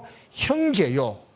일단 함께 복음을 전하는 동력자의 첫 번째 조건은 구원받은 한 피바다 한 몸 이루는 형제가 되어야 한다는 것을 말씀하고 있습니다. 그 다음에 함께 수고하고 함께 군사된 자요. 이 빌립보서를 읽다 보면 특히 많이 나오는 단어가요, 함께라는 단어가 많이 나옵니다. 함께 수고, 함께 협력 많이 나오죠. 함께하는 게 정말 중요하다는 것을 알려주고 있는 거죠. 무엇으로? 몸으로 일단 함께하는 겁니다. 몸으로. 그 몸으로 따라 행한 것을 받으려 함이라고 했잖아요. 그래서 보통 사람이요, 자기 마음이 있는 곳에 몸도 가게 되어 있습니다. 그렇지 않습니까? 그래서 자기 마음의 중심이요, 항상 주님께 복음 전하는 일에 가 있는 사람은 몸도 거기에 따라가려고 하게 되는 겁니다. 그래서 함께가 강조되는 겁니다. 너희 사자로 나의 쓸 것을 돕는 자라. 자, 에바브로디도는 크게 세 가지를 몇 가지 설명하고 있죠. 첫 번째, 구원받은 형제다. 두 번째, 함께 수고하고 함께 군사된 자다. 세 번째, 물질적으로도 도움을 주었던 자다로 이야기하고 있고, 29절에 이러므로 너희가 주 안에서 모든 기쁨으로 저를 영접하고 또 이와 같은 자들을 존귀하게 이기라고 말씀하고 있습니다. 우리는 하나님을 사랑하고 존경한다는 그것만 생각하고 막상 눈에 보이는 사람을 소홀히 대할 때가 있습니다. 그러나 성경은 절대 그렇게 이야기하지 않습니다. 복음에 수고하고 힘쓰던 사람을 존귀하게 여기고 함께 해라고 거듭거듭 말씀하고 있죠. 자, 빌립보서 이제 3장으로 가겠습니다. 3장은 성도의 표대 되신 그리스도인데 1절로 3절까지의 말씀은 진정한 할례당이 무엇인가를 이야기하고 있습니다. 1절에 종말로 나의 형제들아 주 안에서 기뻐하라. 너희에게 같은 말을 쓰는 것이 내게는 수고로움이 없고 너희에게는 안전하니라.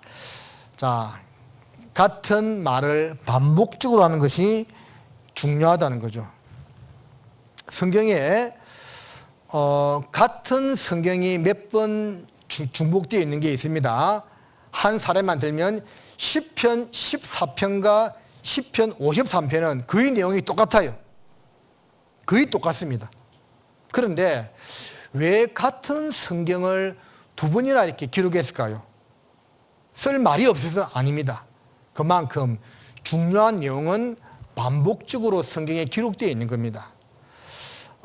마가복음 8장과 9장에 보면 가이사랴 빌립보를 내려오면서 예수님이 처음으로 당신의 죽음과 부활에 대해서 말씀하시죠. 그리고 9장에 또 두 번 연속해서 언급합니다.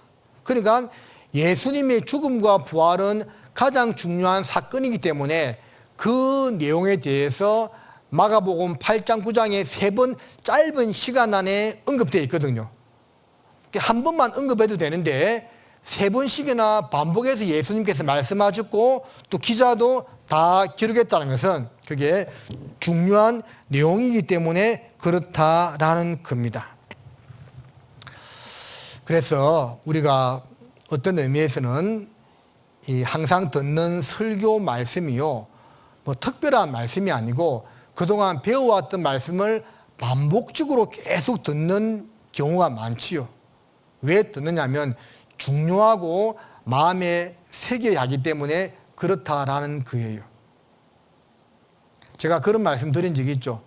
어느 분 설교든지 정말 여러분 마음에 큰 감동과 은혜를 주는 설교가 있다면 그걸 10번을 들어봐요.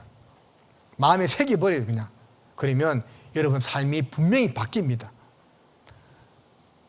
반복적으로 계속 들으면 그게요, 마음에 새겨지거든요. 그래서 한 번 듣고 지나가면 흘러 떠내리는 버는 경우가 많은데 이 반복적으로 계속 듣다 보면 이 마음에 많이 새겨집니다. 그래서 이제 저도 예전에, 요즘은 이제 그렇게 잘 안 하는데 예전에는 어디 설교 가면 그 전주에 설교한 것하고 제가 설교한 것하고 그 카세트 테이프로 줬거든요. 그걸 이제 차 가지고 올 때는 오며 가면서 막 반복해서 몇 번 들었던 그런 기억이 납니다. 반복이 중요한 겁니다. 자, 그리고 이제 또 중요한 것이 뭐냐면 이건 한번 여러분 볼펜을 가지고 동그라미 한번 쳐보면 좋을 것 같습니다. 빌립보서 1장 4절. 간구할 때마다 너희 무리를 위하여 기쁨으로 항상 간구하면, 기쁨 동그라미. 16절에 그러면 무엇이뇨? 외모로 하나 참으로 하나 무슨 방도라든지 전파되는 것은 그리스도니 이로써 내가 기뻐하고 또한 기뻐하랴. 기뻐 동그라미. 25절에 내가 살 것과 너희 믿음의 전부와 기쁨을 위하여, 기쁨 동그라미. 2장 4절에 각각 자기 일을 돌아볼 뿐더러 또한 각각 다른 사람들의 일을 돌아보아 나의 기쁨을 충만케 하라. 기쁨 동그라미. 2장 17절에 만일 너희 믿음의 재물과 봉사 위에 내가 나를 간제로 드릴지라도 나는 기뻐하고 너희 무리와 함께 기뻐하리니 이와 같이 너희도 기뻐하고 나와 함께 기뻐하라. 기뻐 동그라미. 28절에 그러므로 내가 더욱 급히 저를 보낸 것은 너희로 저를 다시 보고 기뻐하게 하며, 기뻐 동그라미. 29절에 이러므로 너희가 주 안에서 모든 기쁨으로 저를 영접하고, 기쁨 동그라미. 3장 1절에 종말로 나의 형제들아 주 안에서 기뻐하라. 기뻐 동그라미. 4장 1절에 그러므로 나의 사랑하고 사모하는 형제들 나의 기쁨이요. 기쁨 동그라미. 4장 4절에 주 안에서 항상 기뻐하라. 내가 다시 말하노니 기뻐하라. 기뻐 동그라미. 10절에 내가 주 안에서 크게 기뻐함은, 기뻐함 동그라미. 그래서 이 빌립보서는 4장밖에 되지 않는 성경인데 기쁨이라는 단어가 무려 16번이 나옵니다. 그리고 이 누가복음이요, 이 단어가 조금 더 나오긴 하지만 거기는 이제 안 좋은 의미의 기쁨도 있거든요. 예수님 이제 팔아넘길 때 기뻐했다, 그런 표현들이 있기 때문에 그 좋은 뜻의 기쁨으로 봤을 때 이 빌립보서가 성경 전체를 통해서 기쁨이라는 단어가 제일 많이 나오는 성경이에요. 무려 4장밖에 되지 않는데 16번이나 언급되는 겁니다. 그러니까 이걸 통해서 우리가 무엇을 알 수 있느냐면, 빌립보서는 예수님으로 말미암아 교제 안에서 우리가 누리게 되는 기쁨에 대해서 계속 강조하고 있는 성경이라는 거죠. 항상 기뻐해야 된다는 겁니다. 어떠한 경우에서도, 어떠한 처지와 형편에서도 우리가 나를 구원해 주신 주님으로 인해서, 천국 소망으로 인해서 항상 기뻐하고 살아가야 된다는 것을 이 빌립보서는 거듭거듭 강조하고 있는 성경이다라는 겁니다. 처음에 읽었던 그 4장 4절에 주 안에서 항상 기뻐하라. 내가 다시 말하노니 기뻐하라. 이 기쁨이 얼마나 중요하다는 것을, 필수적이라는 것을 알려주고 있습니다. 여러분, 고개 한번 다 들어보세요. 이렇게 말씀 배우는 거 기쁩니까?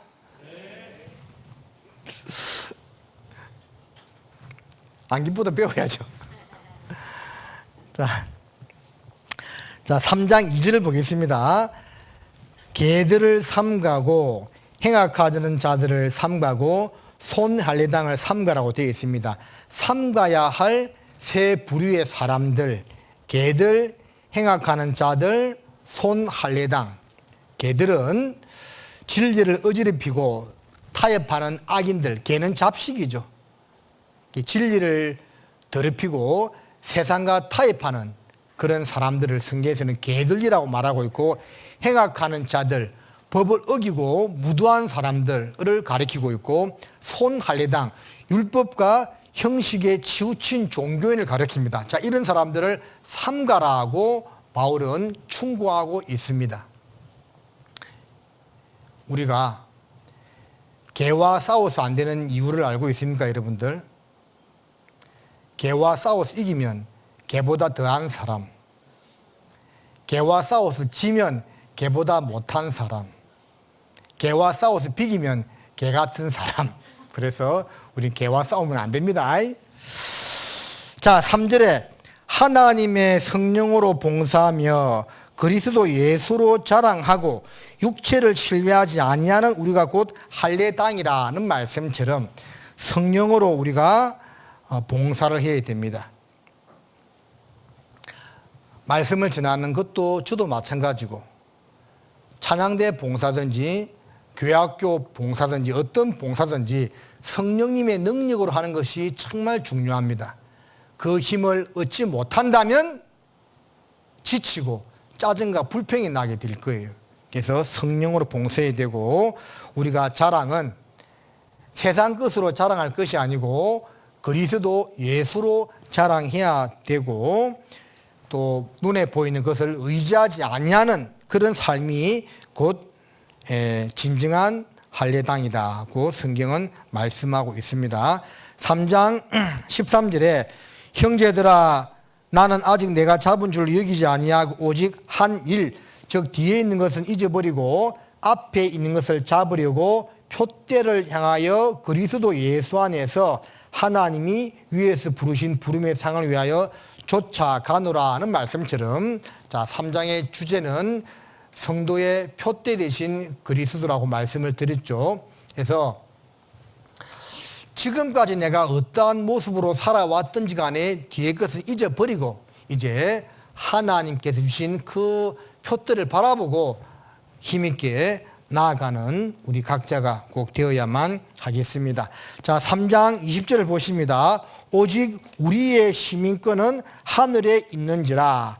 거기로서 구원하는 자 곧 주 예수 그리스도를 기다리노니 그가 만물을 자기에게 복종케 하실 수 있는 자의 역사로 우리의 낮은 몸을 자기 영광의 몸의 형체와 같이 병케 하시리라는 이 말씀은 몸의 부활, 예수님 재림할 때 이루어질 그 영광의 부활에 대한 말씀이죠. 우리가 그날을 마라나타 하면서 기다리고 살아가고 있는 겁니다. 자, 4장은 성도의 능력 대신 그리스도에 대해서 말씀하고 있습니다. 4장 4절을 다시 보십니다.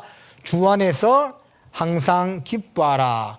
내가 다시 말하노니 기뻐하라. 너희 간용을 모든 사람에게 알게 하라. 주께서 가까우시니라. 여러분, 항상 기뻐하는 삶을 산다면 타인에 대하여 어떤 일들에 대하여 간용하는 마음이 생길 거라고 믿습니다. 자, 간용은 뭡니까?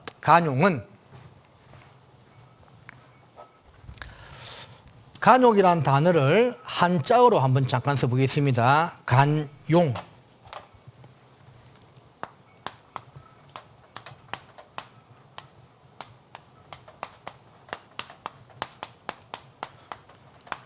자, 이 간자는 너그러울 간자고, 얼굴은, 용자는 얼굴. 그죠? 얼굴, 용자입니다. 그래서 이 말 뜻 그대로 풀이하면 너그러운 얼굴이다. 그 말이죠. 너그러운 얼굴. 얼굴. 어떤 분이 그러더만요. 을이 지나가는 굴이라고. 그죠? 혼이 다니는 굴이라 해서 얼굴이라고 표현한다더라고요. 그래서 이 간용은 문자 그대로 설명하면 너그러운 얼굴인데 그 뜻은 이렇게 됩니다. 타인의 잘못을 너그럽게 받아들이거나 용서하는 행위. 타인의 잘못을 너그럽게 받아들이거나 용서하는 행위 또는 마음이 넓어 남의 말을 너그럽게 받아들이거나 용서하는 것. 이게 간용입니다. 이 간용을 모든 사람에게 알게 하라고 했거든요. 우리가 주님으로부터 엄청난 죄악을 용서받고 천국의 소망을 가지게 되었잖아요. 그렇다면 모든 사람에게, 1차적으로 구원받은 성도들에게, 더 1차적으로 자기 아내에게, 자기 가족에게 간용의 모습이 있어야 됩니다. 그것이 얼굴에 나타나야 됩니다. 조금 그냥 자기한테 잘못했다고, 자기 마음에 안 드는 말 했다고 인상 쓰고 얼굴 찌푸려지고, 그게 간용이 아닙니다. 너그러운 얼굴이라고 했죠. 그래서 우리가 이 주님으로부터 가장 큰 것을 받았기 때문에 우리가 기뻐할 수가 있는 것이고, 그 기쁨에서 간용의 마음이 나오는 겁니다. 자녀들이 아빠 엄마한테 뭐 사달라고 할 때 어떨 때 사달라고 하죠? 부부싸움 하고 났을 때 사달라고 합니까? 절대 안 합니다. 왜? 안 들어주거든요. 어떨 때? 기분 좋을 때 아빠 엄마가 뭐 기분 좋아서 웃고 있으면 그때 이야기하죠. 그럼 들어줍니다. 자, 기뻐할 때는 간용이 되거든요. 짜증내면 간용이 안 돼요. 그래서 이 주 안에서 기뻐하는 삶이 정말 중요한 겁니다. 기뻐해야만 간용의 마음이 생깁니다. 그것을 모든 사람에게 알게 하라. 그 다음 뭐라 되어 있죠? 주께서 가까우시니라. 주님 오실 날이 얼마 남지 않았는데 맨날 자기 삶에 대해서 불평하고 인상 쓰고 투덜대고 그렇게 사는 것이 그리스도인의 삶이 아니다라는 겁니다. 여러분, 자, 고개 한번 다 들어보세요. 자, 우리 간용의 표정 한번 지어봅시다. 시작. 그게 간용이에요. 제가 사진 찍어서 보여주고 싶구만. 어쨌든 그 간용을 모든 사람에게 알게 하라고 주님 말씀하셨습니다. 그리고 그 다음에 아무것도 염려하지 말고 오직 모든 일에 기도와 간구로 너희 구할 것을 무함으로 감사함으로 하나님께 아뢰라. 그렇게 했을 때 하나님이 우리 마음과 생각을 지키신다고 했습니다. 자, 4장 10절에 내가 주 안에서 크게 기뻐함은 너희가 나를 생각하던 것이 이제 다시 싹이 남이니 너희가 또한 이를 위하여 생각은 하였으나 기회가 없었느니라. 내가 궁핍함으로 말하는 것이 아니라 어떠한 형편이든지 내가 자족하기를 배웠노니 내가 비천에 처할 줄도 알고 풍부에 처할 줄도 알아 모든 일에 배부르며 배고픔과 풍부와 궁핍에도 일체의 비결을 배웠노라. 13절은 같이 읽겠습니다. 내게 능력 주시는 자 안에서 내가 모든 것을 할 수 있느니라. 자, 이 부분은 주님 안에서 자족하는 신앙생활에 대해서 또 주님 안에서 못할 일이 없다는 그런 내용에 대한 말씀입니다. 제가 설교 시간에 한번 언급한 것 같은데 11절에 배운 논의는 헬라어 만다노인데 이것은 경험을 통해서 배우다 그런 의미가 있고 12절에 배운 노라는 헬라어로 미에온데 그 뜻은 비법을 전수받다 그 말입니다. 한글로는 똑같이 배웠다는 의미인데 하나는 경험을 통해서 배웠다는 말이고 하나는 비법을 통해서 전수받다 그런 의미가 있습니다. 그래서 바울은 경험을 통해서도 배우고 주님으로부터도 그 만족의 비결을 배웠다는 그 말입니다. 먼저는 내 삶을 통해서 배우면 주님이 그 비법도 우리에게 알려주신다고 생각을 합니다. 그렇죠. 우리는 거듭 말씀드리지만 구원받고 이 교회 안에 있다는 것에 대해서 크게 기뻐하고 주님께 감사해야 됩니다. 열왕기하 4장 13절에 보면 엘리사가 그 수넴 여인에게 자기를 너무 잘 접대하니까 고마운 마음에서 너가 왕이나 군대 장관에게 부탁할 것이 있으면 나한테 이야기하라고 했을 때 그 수넴 여인이 뭐라고 이야기합니까? 나는 하나님의 백성 중에 거하나이다. 그렇게 이야기하죠. 그게 무슨 뜻입니까? 나는 하나님께서 택한 이스라엘 백성 가운데서 살아가고 있기 때문에 비록 자식이 없지만 나는 만족한다. 그런 뜻이거든요. 그러니까 우리가 구원받고 지금 내가 교회 안에서 살아가고 있기 때문에 내가 경제적으로도 어렵고 내 몸에 질병이 있고 자식들이 말을 안 듣고 이런 문제가 있다 하더라도 나는 만족한다 그 말입니다. 그게 바로 바울의 만족을 우리도 배우는 거라고 할 수가 있는 거예요. 자, 4장 13절에 내게 능력 주시는 자 안에서 내가 모든 것을 할 수 있다고 했습니다. 참 대단한 말씀이죠. 바울은 그 지하 감옥에 갇혀서 내게 능력 주시는 자 안에서 모든 것을 할 수 있다라고 고백하고 있는 겁니다. 제가 영어 한번 써보겠습니다. 잘 못하지만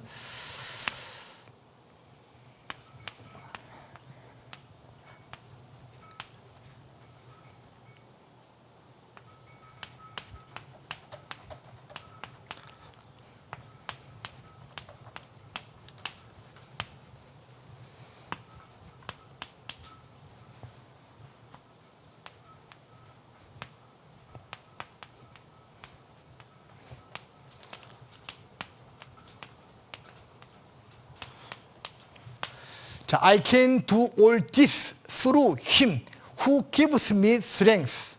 자, 내가 모든 것을 할 수 있다. 그를 통해서 그가 누구냐? 나에게 strength, 힘을 주는 예수님을 통해서 모든 것을 할 수 있다는 이 말씀을 자, 영어로 쓰니까 더 잘 이해가 되는 것 같아서 한번 써보았습니다. 자, 주님은 우리에게 능력을 주시는 분입니다. 우리가 그 주님 안에서 모든 것을 할 수가 있다라는 겁니다. 자, 그 마음을 가지고 우리가 남은 때 신앙생활을 더욱더 힘있게 해야만 되겠습니다. 자, 19절을 보십니다. 나의 하나님이 그리스도 예수 안에서 영광 가운데 그 풍성한 대로 너희 모든 쓸 것을 채우시리라. 자, 바울은 하나님이 예수 그리스도를 통해서 영광 가운데 그 풍성한 대로 우리 모든 쓸 것을 채우신다고 말씀하고 있죠. 맞습니다. 주님은요, 예수님을 통해서 우리 신앙생활에 필요한 영육간의 모든 것을 다 채워주시는 분이 틀림이 없어요. 이것은 다 부자가 된다는 그런 뜻이 아닙니다. 주님을 바라보고 표대를 향하여 따라가는데 부족함이 없을 정도로 다 채워주신다는 그 말씀이 되는 거예요. 저는 구원받고 30몇 년간 지내면서 이것을 경험했고 지금도 경험하고 살아가고 있습니다. 여러분도 마찬가지일 거라고 믿어요. 그래서 그것을 우리가 체험받고 살아가고 있는 것이고 20절에 하나님 곧 우리 아버지께 세세토록 세세 무궁토록 영광을 돌릴지어다 아멘이라는 말씀처럼 모든 쓸 것을 채우시는 하나님으로 인해서 우리는 그분께 감사와 찬양과 영광을 기쁨 가운데 돌리는 신앙생활을 하다가 주님 앞에 서야 하겠습니다. 빌립보서는 이제 정리하면 빌립보서는 그리스도 예수를 통해서 우리가 교회 안에서 기쁨으로 교제 나누는 것이 무엇인가를 잘 알려주고 있는 성경입니다. 짧은 4장으로 되어 있지만 그 속에 바울의 많은 경험과 또 도움이 되는 많은 내용들이 기록되어 있는 말씀이기 때문에 에베소서든지 빌립보서든지 골로새서든지 한 성경을 붙들고 계속 이렇게 반복적으로 읽다 보면 나머지 성경에 다 연결된다고 했죠. 자, 그렇게 이제 한 성경을 붙들고 읽을 수 있는 좋은 성경이 이 빌립보서라고도 보여집니다. 해서 여러분들이 이 말씀을 자주 읽고 묵상하면서 우리 신앙생활에 주님으로 인한 기쁨이 무엇인가를 경험하고 또 힘있게 살아갔으면 합니다. 기도하시겠습니다. 전능하신 아버지 하나님, 오늘 빌립보서 성경 아카데미를 통해서 저희들을 교훈해 주셔서 감사드립니다. 들은 말씀 마음에 잘 새기고 우리 삶 가운데 적용하며 살아갈 수 있도록 은혜와 자비 베풀어 주시옵소서. 또 더운 날 기꺼이 이 자리에 함께한 우리 성도님들에게 합당한 또 은혜로 평강으로 능력으로 채워주시기를 바랍니다. 다음 주에 계획된 대전도 집회와 또 다가오는 7월 학예 수양회를 통하여 많은 영혼들 말씀 앞에 나와 확실하게 구원받도록 도와주시기를 원하옵고 우리의 복음과 함께하는 작은 수고를 통해서 주께서 역사해 주시기를 간절하게 부탁드립니다. 돌아가는 발걸음도 보살펴 주시기를 바라며 예수님의 이름으로 기도드립니다. 아멘. 예, 수고하셨습니다. 안녕히 돌아가세요.